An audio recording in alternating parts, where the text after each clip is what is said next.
Di sini kami akan membuat podcast tentang ujian akhir semester tentang teori pengambilan keputusan.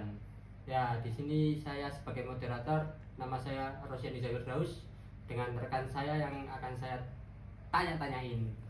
Nama saya Wildan Hafiz.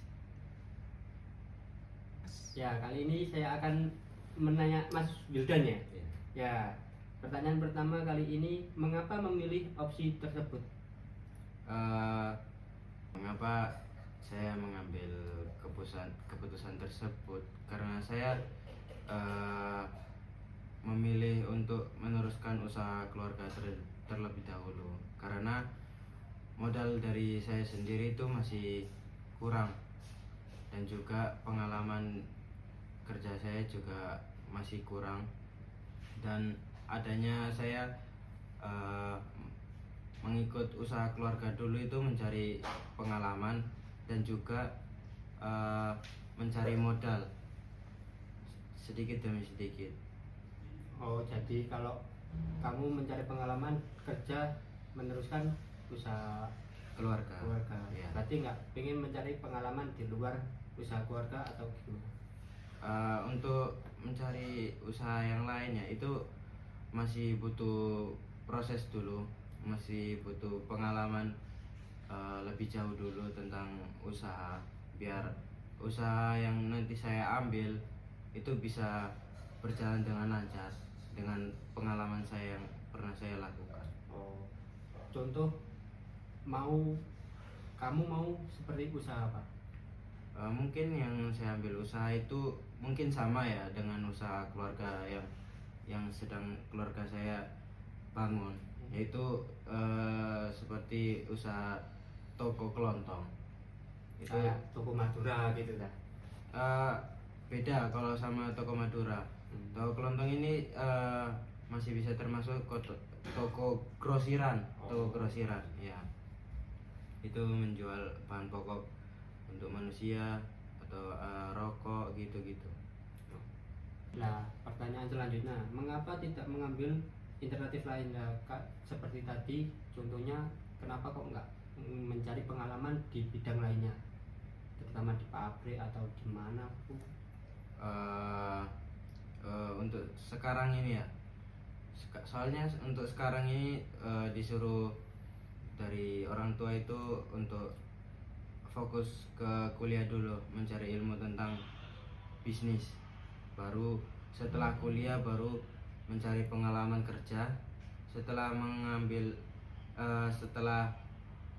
mempunyai pengalaman kerja itu baru mempunyai usaha sendiri gitu.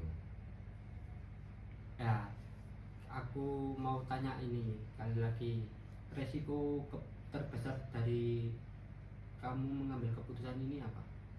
Resiko yang saya meneruskan usaha keluarga itu bisa jadi kedepannya itu untuk adik-adikku selanjutnya itu takutnya ya, tahu sendiri dari anak gen alpha yang sekarang ini kan malas-malesan, jadi takutnya berdampak ke adikku nanti selanjutnya, itu takutnya dia buat usaha sendiri itu bisa sangat anjlok atau dia tidak mau usaha gitu ya. Resiko dari itu sih.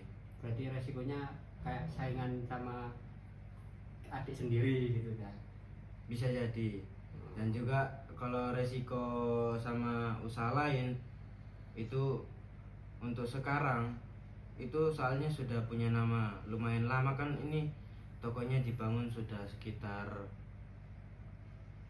50 tahun lebih kan. Jadi kalau mau bilang sama saingan yang lain itu mungkin enggak sih, soalnya nama tokonya sudah banyak orang yang tahu. Oh, berarti toko yang Anda mau teruskan ini sudah turun temurun? Iya, turun menurun. Nah, ingin menyedai, bagaimana kalau asumsi Anda, jika asumsi Anda salah tentang itu semua yang tadi? Mungkin ya, yang saya lakukan pertama itu mengevaluasi kinerja dari saya sendiri dulu. kemudian mengevaluasi kinerja dari karyawan. Nah itu setelah mengevaluasi itu masih sekiranya belum bisa, saya mungkin akan mencari apa ya, pokoknya intinya belajar tentang usaha itu lagi, bisa jadi dari kuliah online lagi atau kuliah eh, offline lagi gitu. Berarti kau mengambil keputusan yang pertama itu meneruskan usaha keluarga. Terus kalau keputusannya Anda jika ini salah, berarti kamu ingin meneruskan kuliah lagi gitu. Ya, mencari ilmu lagi, mencari pengalaman dari kuliah lagi gitu. Kan kita bisa mencari kerja di tempat lain, itu memberikan riset semua tentang ada di pekerjaan apa gitu kan, kita bisa gitu, nggak harus semua tentang teori kuliah lagi. Menurut Anda gimana? Kalau melanjutkan ke usaha orang lain, Itu nggak melanjutkan usaha orang lain ya, mencari pengalaman di usaha orang lain. Kalau biasanya kan orang mencari pengalaman dari usaha orang lain itu bisa jadi template dalam bentukan kayak melakukan ini secara template yang sama yang pernah dia kerja di sini gitu. Jadi ya apa ya, kayak peraturan yang pernah dia alamin di perusahaan lain itu dia terapkan di perusahaannya bisa. Dan menurut saya itu kurang. Jadi menurut saya itu lebih baik membuat sendiri dari diri saya sendiri. Ini lanjut pertanyaan dari saya ya. Bagaimana jika kondisi ekonomi berubah? Contohnya kayak inflasi gitu. Gimana cara Anda menanggapinya? Kondisi ekonomi yang menurun atau inflasi ya? Ya. Mungkin dari harga barang yang naik, misal kayak rokok atau beras, harga barang itu naik, mungkin saya akan melakukan promosi, bisa jadi dari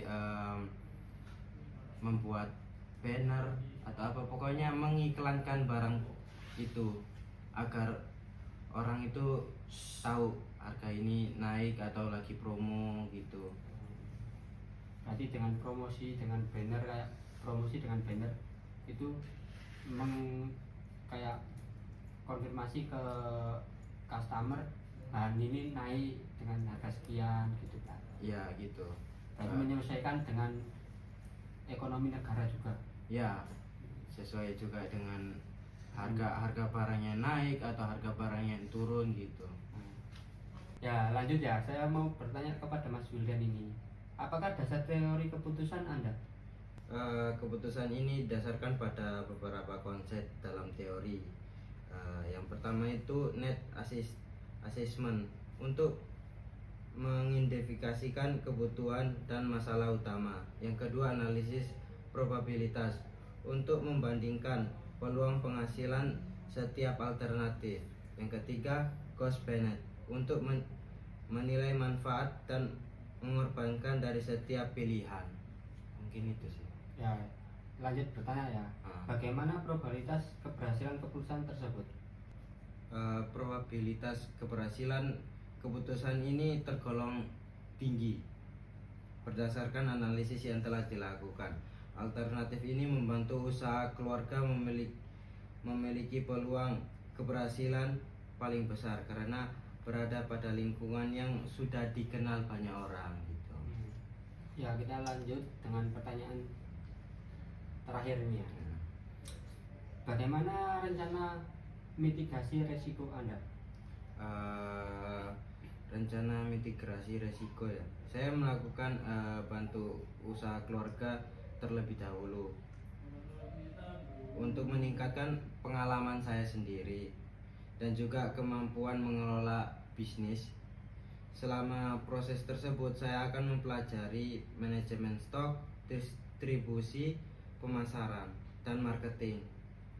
Saya juga akan menabung sedikit demi sedikit untuk usaha yang nantinya saya buat sendiri gitu. Oh, dan aku mau tanya ini, Hmm. kalau Anda membantu usaha keluarga Anda sendiri, apakah Anda digaji dengan kayak karyawan lainnya atau gajinya lebih tinggi atau lebih rendah? Kalau masalah gaji untuk saya, gaji untuk saya itu nggak sama dengan karyawan. Soalnya bisa jadi misal ya kayak ayah saya ke luar kota atau ke mana gitu, biasanya saya jaga seharian gitu. Jadi gajinya itu nggak sama kayak karyawan. Soalnya saya setiap satu hari itu pasti satu hari itu menghitung uang penghasilan hari itu. Memang karyawannya ada berapa? Kalau karyawannya itu ada sekitar 12 biasanya 12. Kalau biasanya kurang dari 12 itu pasti cari karyawan baru lagi. Berarti tokonya itu 24 jam atau? Tokonya itu buka dari jam 9 pagi sampai jam 9 malam. Ya udah, cukup ya dari podcast kita berdua dengan Mas Wildan. Nah, saya tutup bila saya ada salah kata. Wassalamualaikum warahmatullahi wabarakatuh.